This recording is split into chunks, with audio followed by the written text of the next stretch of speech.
Hi, we're going to do the quiz 2 review. So this is for chapters 10, 11, 12, 13, and 14, and it'll cover things that you need to know and then things that specifically you need to know for this quiz. So take some notes. You did get one sheet of notes on the quiz. Emily congratulates a coworker on his recent promotion. She tries to sound genuinely excited for him. However, her coworker views the email as just an acknowledgement. What explains this phenomenon? This is the neutrality effect. So this is common with email, right?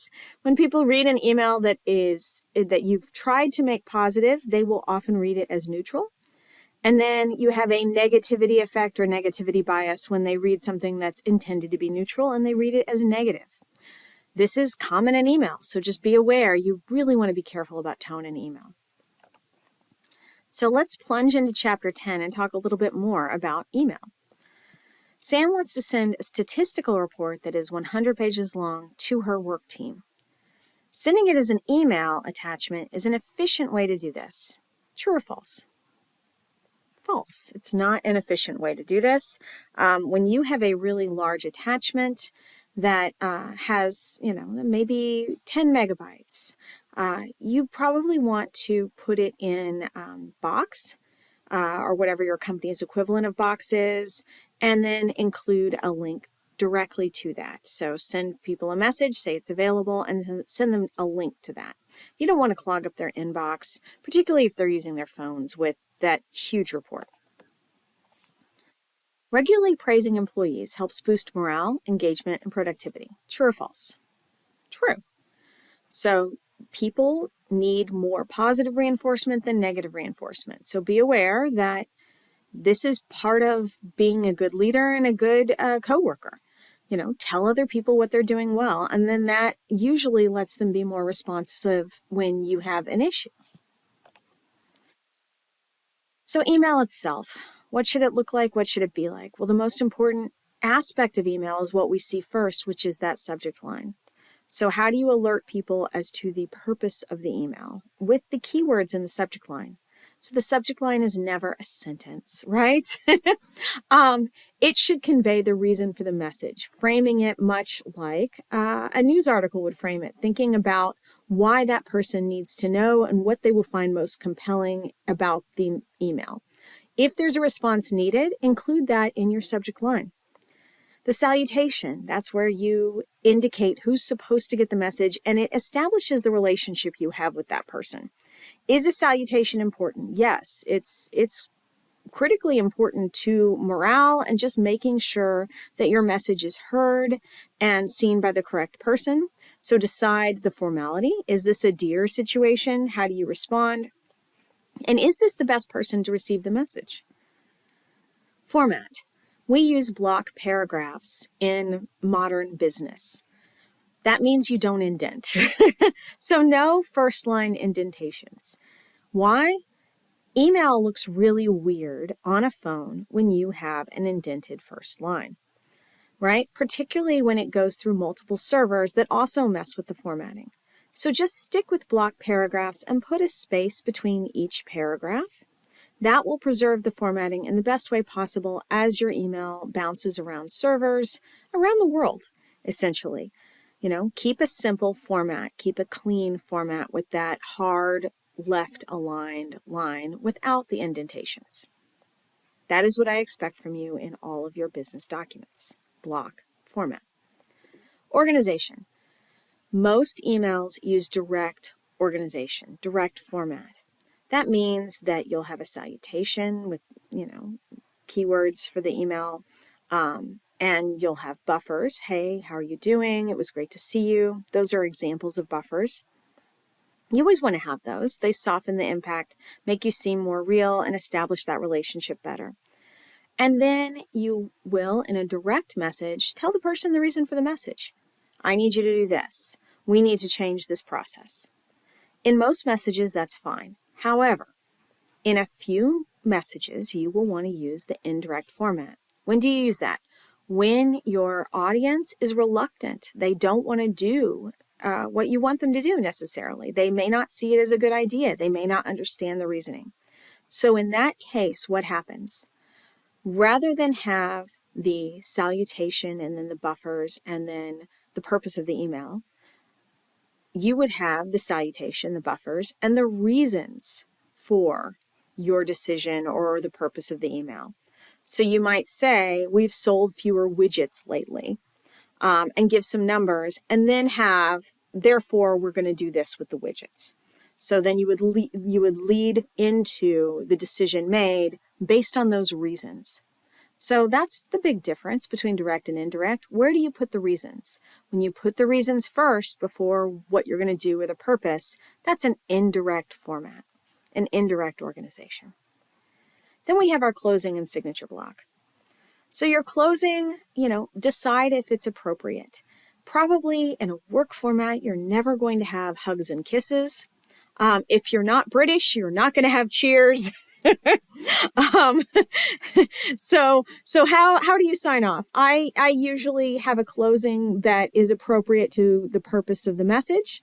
See you at the meeting, if we're talking about a meeting, and then I'll have a signature block that's complete. A signature block is that your name with your role and your organization and your contact information. So you should all have a signature block that looks polished and professional that shows up on most of your emails. So what are effective emails? Emails are easy, convenient, therefore routine, task-oriented, fact-based, and non-sensitive messages. You should use a compelling subject line for those emails. You want to keep paragraphs short and to the point, use concise, straightforward language, and you should include that signature block. So, just as an overview, if I'm looking for effective emails, I'm going to see all of these things. If you can't do these things, you have a problem. So include messages in your final portfolio that show this, or show messages you've sent that don't show this, and then show a revised version and how they can be improved. Remember, the neutrality effect and negativity effect, or bias, mean that positive is interpreted as neutral, and then neutral is interpreted as negative. We tend to interpret written documents more negatively. So be aware that that is pervasive. So we have the neutrality effect and the negativity effect, and they operate in our lives and they operate in our messages. So craft your messages carefully to recognize this fact. For online collaboration, think carefully about how you work online. You've experienced kind of a free-for-all this semester where you've been allowed to make decisions about how to collaborate and to establish rules without a lot of rules. You've seen people kind of operating based on the way they've operated in the past. They've shared Google Docs, you've talked to each other, people have made changes. Now, you're a different generation, so you have experienced a lot of this online collaboration that, people before you didn't have in high school. But you are becoming aware that protocols for sharing and co-editing files need to be established, particularly when you have lots of people making changes in a project. Getting organized by projects. So think about it. When you're on a team that has 5 or 6 or 10 or 15 or 20 projects, maybe even more, if you're looking at past projects, being organized, having a system, and then respecting that system and conveying that system to new people, that matters. Having permissions for who gets to edit what and when, and controlling those rigidly, that can matter too. So you need to have a sense of how to establish these rules and roles and how to respect them when you move into your jobs. How to be constructive when you give other people comments, because you will be going into a work world where you're going to be commenting on other people's work. How do you make their work better and not create hard feelings? Remember, negativity and neutrality bias operate there too. So when you're building your online credibility, the most important thing is that focused, relevant content, but being consistent and talking about consistency, being friendly and helpful, and being timely all matter. So true or false, emails should be frequently used to praise employees and only rarely used to criticize them? True, right? because people are going to read things as more neutral or negative. And so when you criticize someone, criticize them in person to address that and get to the root of it quickly. Protect privacy and confidentiality when using email by checking recipients' email addresses carefully. True. So I have a lot of trues here. Why? Because these things are important and I don't want you to see them on the screen and get confused. There will be some falses, but there are things I think of as pretty easy that you should know are false. Obviously, check email carefully. This is the most frequent issue where people enter an email address incorrectly and then it goes to the wrong person, and that can create lots of problems. How long should most paragraphs in a business email be? Most of the time, 30 to 50 words, so not that long. And if you have something important, shorten that paragraph. Get to the point. Tell someone exactly what is important. I've easily seen one sentence paragraphs in business messages, and usually they're important. We surround them with white space to show that they're important, right? An email subject line should frame the entire message like a newspaper's headline. True, right?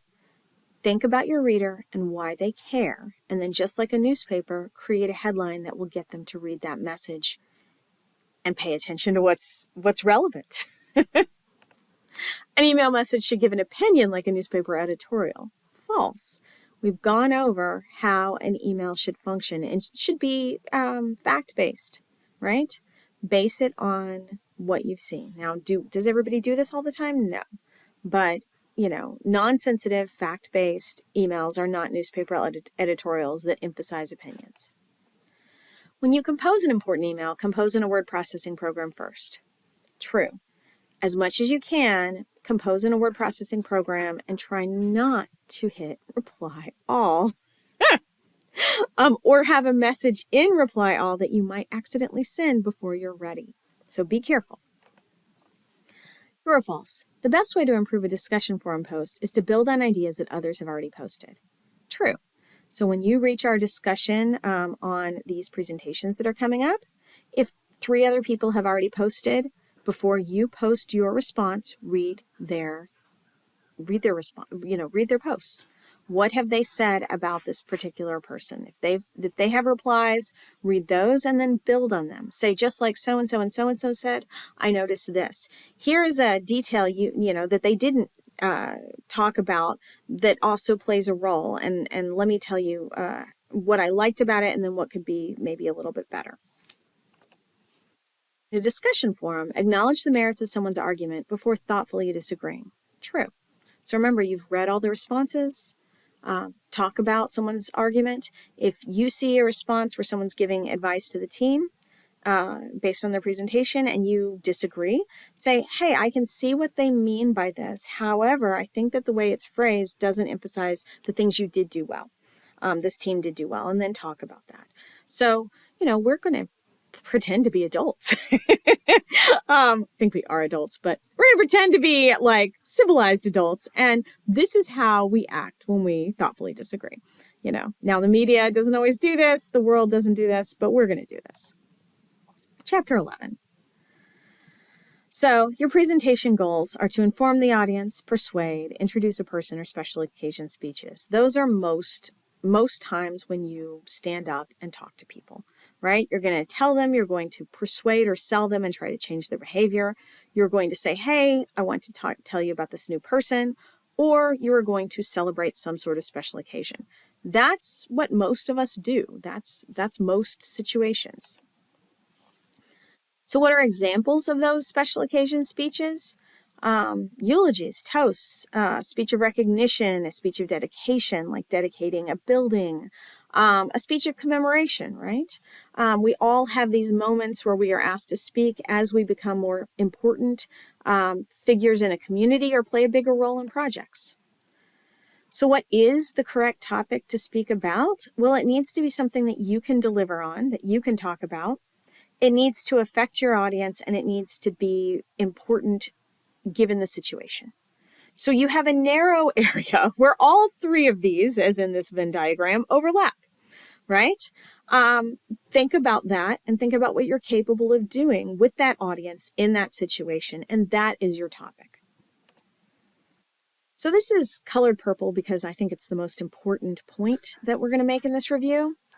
It is the critical point for this upcoming presentation and any presentation you're going to give. How will audience members benefit from what I have to say? If you don't have an answer to this, you don't have a presentation.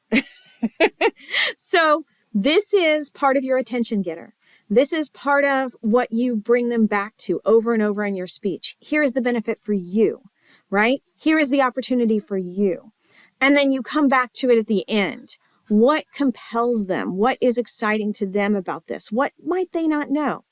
So the goal of every presentation is to know what your audience should be able to know, literally know, that's new, or what they should be able to do at the end of your presentation. And then your thesis is what you prove, right? So you have to gather information about that audience, demographic information, and that's what this is all about. Age, sex, sexual orientation, culture, socioeconomic status, physical and cognitive characteristics, and political orientation. They are all called demographics, right? These are important. You need to know these before you speak. How old are the people you're talking to, right? What do they care about? What have they experienced? What do they know about the topic? And then speak appropriately to them. True or false? A speech at a wedding is called a eulogy. False. It's not called a eulogy. Usually it's called a toast, right? Whether you raise your glasses or not, it's called a toast. A eulogy is given at a funeral.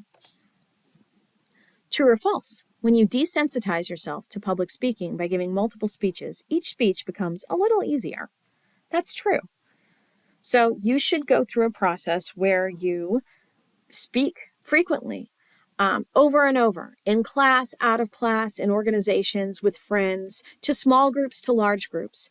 And the more nervous you are about it, the more you need to push yourself a little bit more to talk to people. Each time you speak, each time you talk to people, you desensitize yourself and you're more capable of doing it the next time. That doesn't mean you won't have moments where you dislike what you said, where you get nervous. We all get nervous. Turn that nervous energy into a great speech. A desire to escape or leave is one of the two most common reactions to public speaking anxiety. True, right?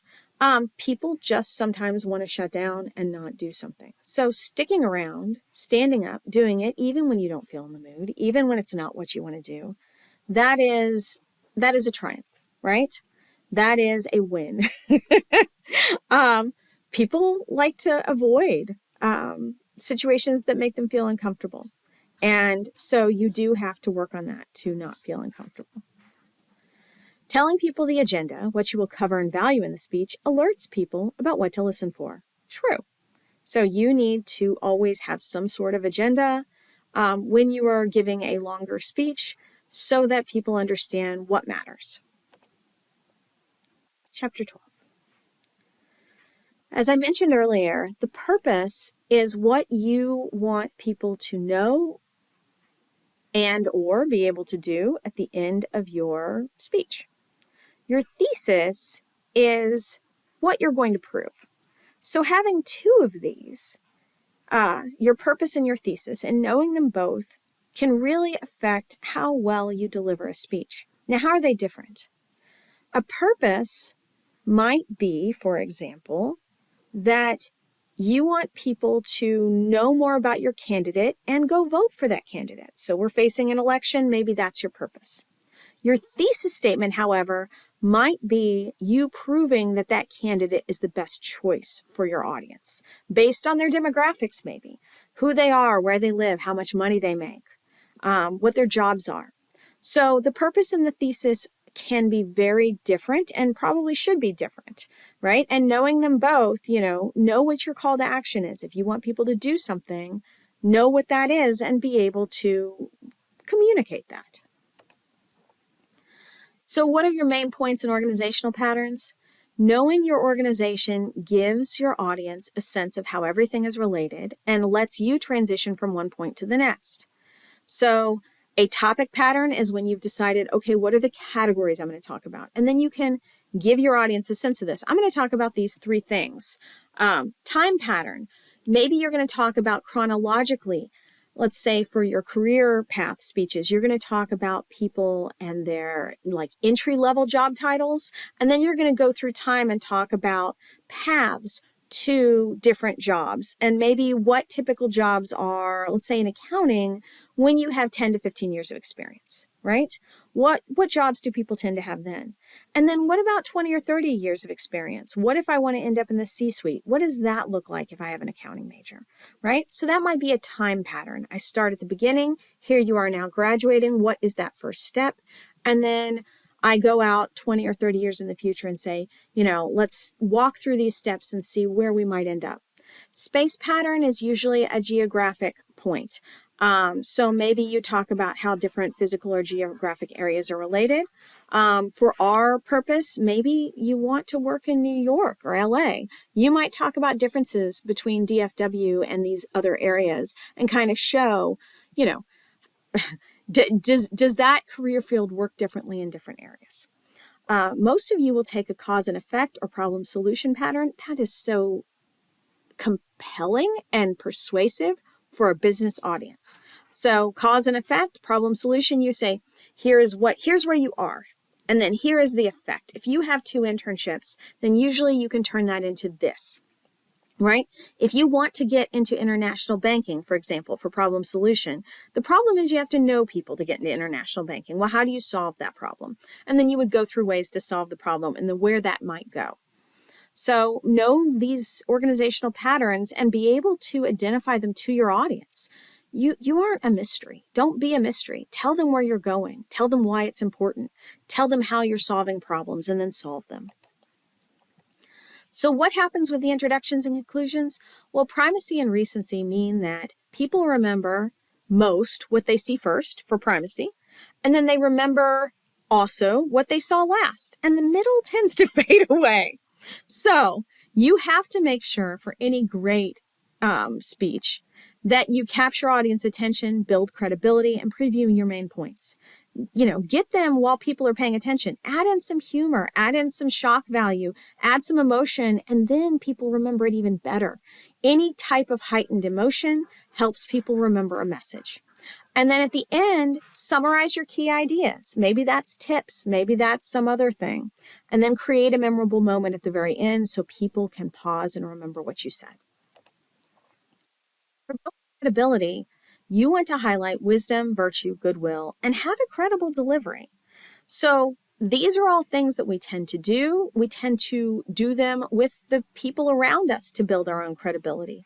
So, for example, Mark told the department that he requested special ergonomic chairs for the entire team. Mark is trying to build credibility through what? Goodwill. He wants to show he cares about everyone. So that is how he's building his credibility.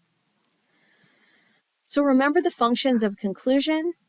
It should always summarize those main points, try to create a memorable moment. Obviously we know it's coming, it signals the end of the speech, and it may or may not have a call to action. Think about what you really want people to know or be able to do.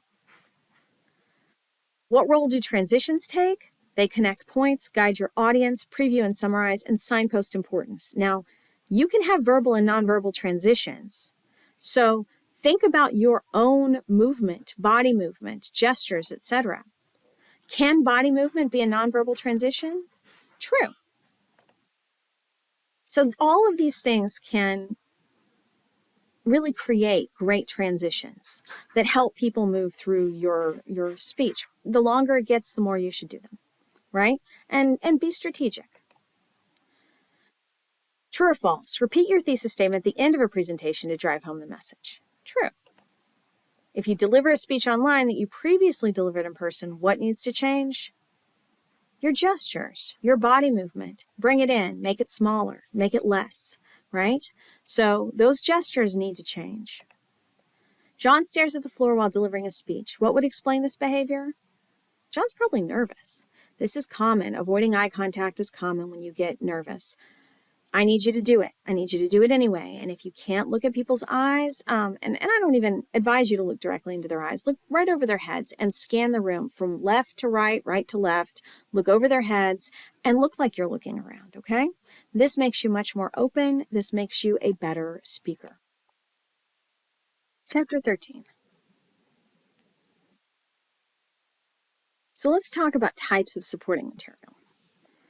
If you're giving a presentation, I would expect you to have definitions. And in case of something like a presentation about career paths, talk about the job titles, define what they are. So what does an analyst mean? Is that a typical job title?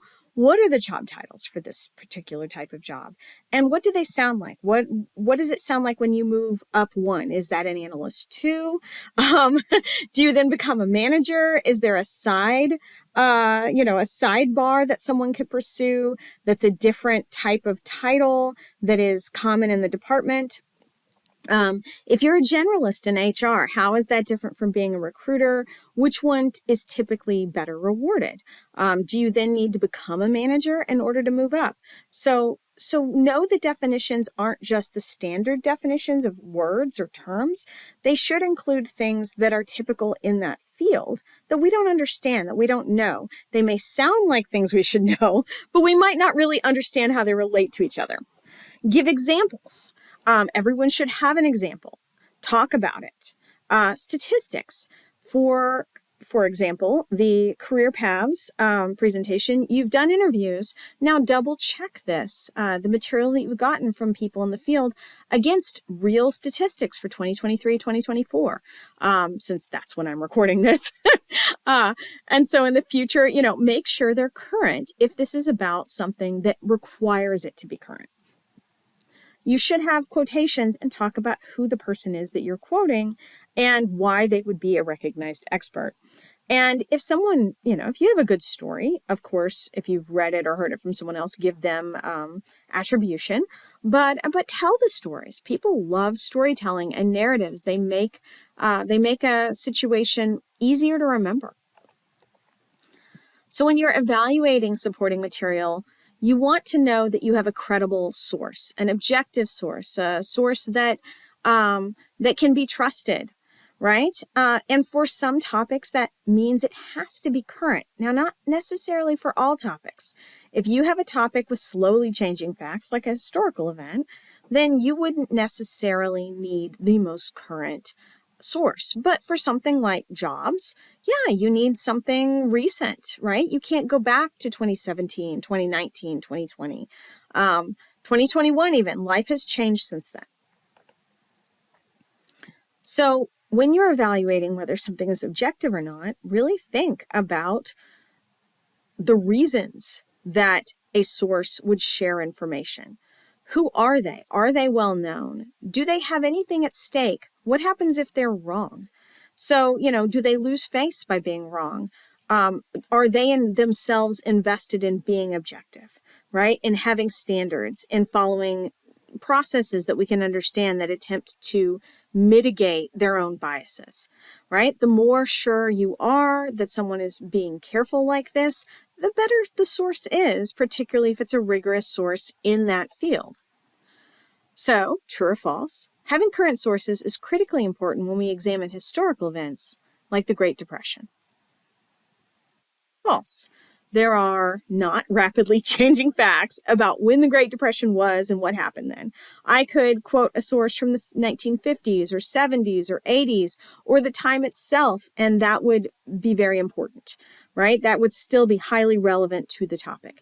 However, I cannot talk about jobs and their availability and reference, talking about what's available, reference jobs that were from the advertised in the 1990s or the early 2000s or 2010s or even early 2020s, right? We're in a different time. You have to be more current.